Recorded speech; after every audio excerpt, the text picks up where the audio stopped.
Welcome to the Kickstart Your Edge Play to Win Leadership Podcast, where we've flipped the script with our groundbreaking modus operandi to bring you real, relevant, and relatable tactics and techniques to master your own play to win mindset.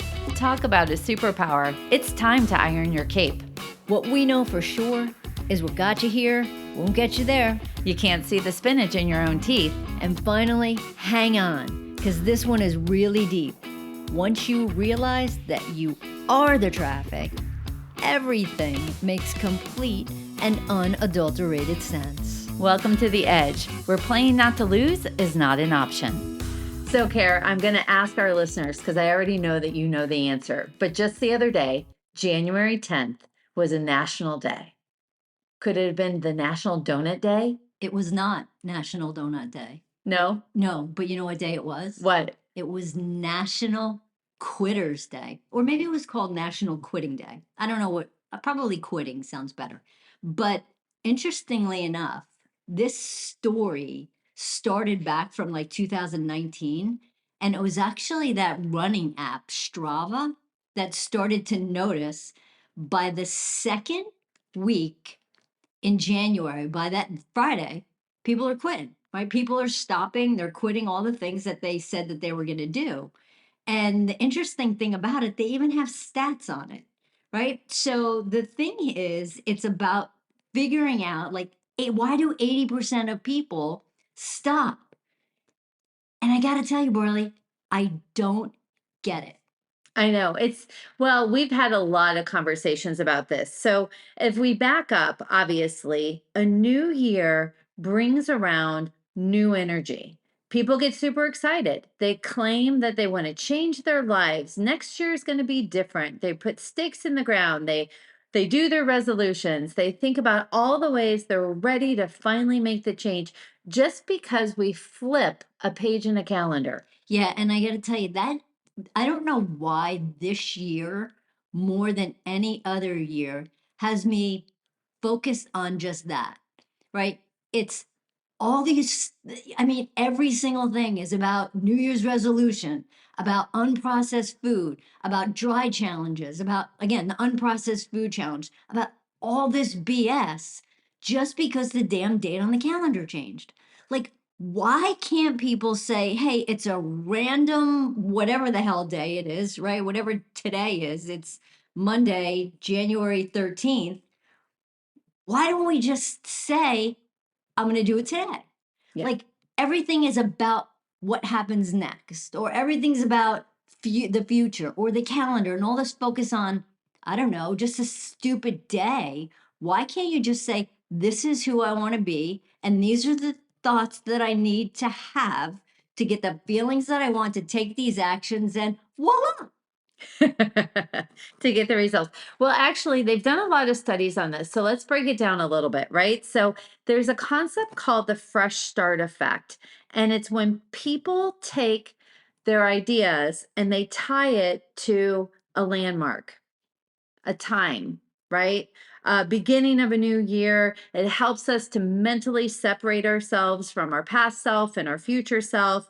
And it's really a catalyst. So sometimes it could be a birthday, a wedding, but milestones where we sort of feel like we can sort of say, I have a fresh start. And for whatever reason, psychologically, it's easier to rally around a date than just saying, I'm going to do it now. It feels much more grand or celebratory or reasonable, where the reality is we can change ourselves anytime that we want to. Correct. So here's a question for you. Why do you think people don't do it? Oh, I think there's a lot of reasons, right? So I think that it's interesting. I think that a lot of people look at a new year and they like to think about the possibility, right? So starting January 1st, I'm going to stop eating so much cheese. Starting January 1st, I'm going to be a better leader. Starting January 1st, I'm really going to run meetings more effectively. Whatever it is that we think about, there's excitement and hope about the potential that does not involve any work, but still getting the dopamine hit of the possible change. So it's a very low investment There's no energy that needs to be spent because you're waiting until January 1st. There's nothing you need to do or communicate. You get to dream about the possibility of being someone different. I know you're looking at me funny, but there's something there because it's so easy. The hard work is the repetition, the declaration, the feedback, the asking, this am I doing it, the evaluation. To be honest, to learn, it's harder to learn about do you keep your word or not? I think that so much of this turns back to what you were just saying. All of it in my head just kept screaming again and again and again, self-discipline. So if you have the self-discipline, you do wake up when the alarm goes off, when it's 24 degrees out, and you go to the gym. Like, if you it goes back to what I like to say all the time. Do what you say you're gonna do, when you said you're gonna do it, how you said you're gonna do it. And I get all the hopes and dreams and possibilities because I think that that fuels people. Then when push comes to shove, though, what happens?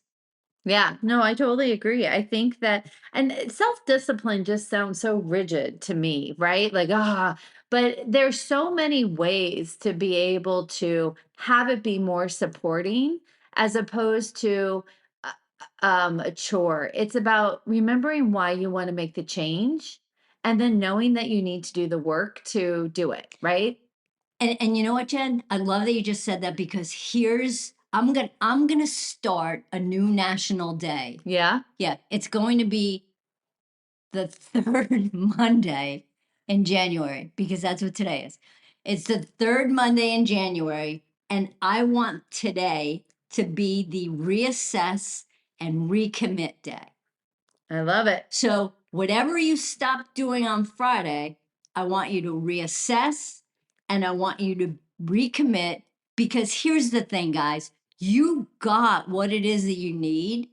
You don't have to quit, but what you do is you need to reevaluate, reassess, and maybe have a little bit of your own reckoning here and say, yep, I need to pull it back in. And these are the things that I need to do. I love it. We don't like quitters. That's not true. Well, that's good. Smart. Yeah, you're right. That's a whole nother podcast. Smart people quit, all sorts of things. I take that back, but we don't like people to abandon what they say is most important to them. Correct. Is that better? That's better because you know smart people quit. Thanks for listening to the Kickstart Your Edge Play to Win Leadership Podcast. Craving more? Of course you are. Check out our website at kickstartyouredge.com, where we fire you up, fan the flames of your competitive edge culture, and ignite your tenacious pursuit of an all-out play-to-win mindset.